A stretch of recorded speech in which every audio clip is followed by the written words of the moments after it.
Ya, Assalamualaikum warahmatullahi wabarakatuh. Masyarakat Banyumas yang saya cintai dan warga Indonesia umumnya yang berbahagia. Alhamdulillah pada kesempatan kali ini saya akan menerangkan yaitu asal muasal atau sejarah Mruyung, yaitu di Desa Sidagaran, Kecamatan Banyumas. Nah, kemarin saya menerangkan masalah yaitu begalan. Ini ada rentetannya, yaitu daripada Mruyung tersebut. Kenapa itu dinamakan Panembahan Mruyung? Nah, ini sebenarnya adalah sesuatu yang sangat tidak mengerti, banyak yang tidak mengerti, maka pada kesempatan hari ini akan saya terangkan. Pada waktu yang Cakranegara ke-1 ini mengadakan ngunduh mantu dan sudah terjadi pernikahan yaitu kedua mempelai di Kabupaten Banyumas, maka diadakan begalan yang mana begalan tersebut adalah sarana untuk memberikan wejangan ulasan dari kedua pengantin tersebut yang akan melaksanakan rumah tangga yang baru. Nah, setelah selesai akhirnya utusan daripada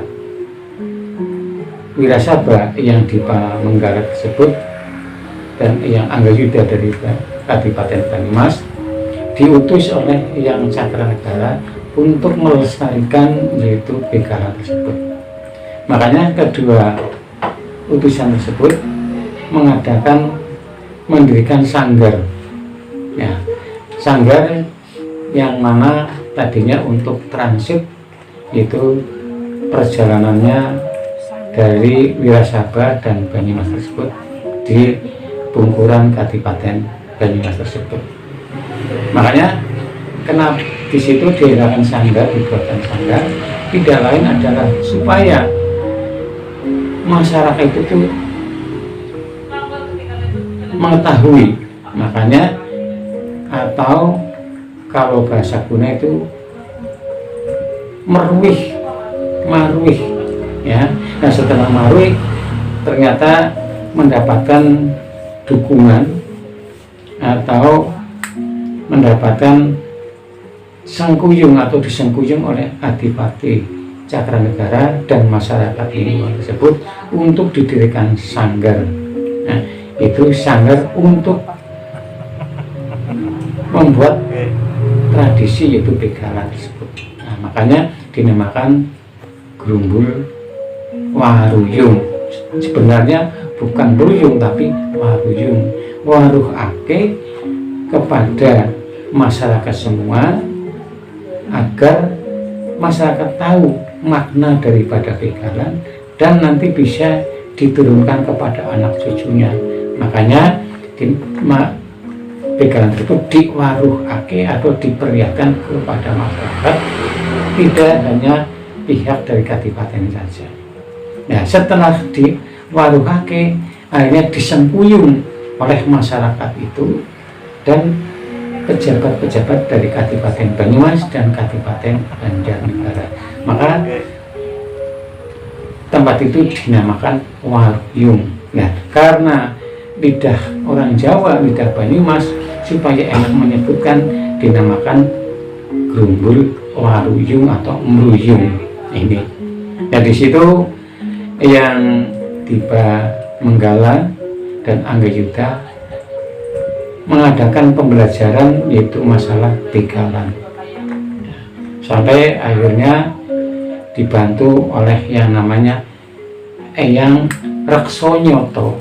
Yaitu Eyang Raksonyoto di situ jadi orang 3. Nah, setelah itu bisa sampai menjamur sampai sekarang yaitu masalah begalan. Nah, setelah semuanya sudah purna, akhirnya dari kedua orang tersebut sampai meninggal di daerah situ, maka dikubur di tempat sanggar tersebut. Nah, keduanya adalah Panembahan Waluyo itu adalah sebenarnya adalah yang mempunyai cikal bakal itu begalan, yang mana makamnya ada 3, itu yang sebelah barat, yang jejer itu sebelah barat dan sebelah timur. Yang barat itu adalah Eyang di Pamanggala, atau yang terkenal adalah Eyang Rekaguna. Makanya yang satunya adalah Anggayuda, yang terkenal ada Guna Reka, ya, Guna Reka dan Rekaguna. Guna Reka itu adalah dari pihak Banyumas, Rekaguna adalah dari pihak Kadipaten Wirasaba tersebut. Nah, ini maka kalau masyarakat ingin tahu Panembahan di situ adalah yang belakang itu adalah 2 makam, itu adalah utusannya dari Kadipaten Wirasaba dan Kadipaten Banyumas dilestarikan.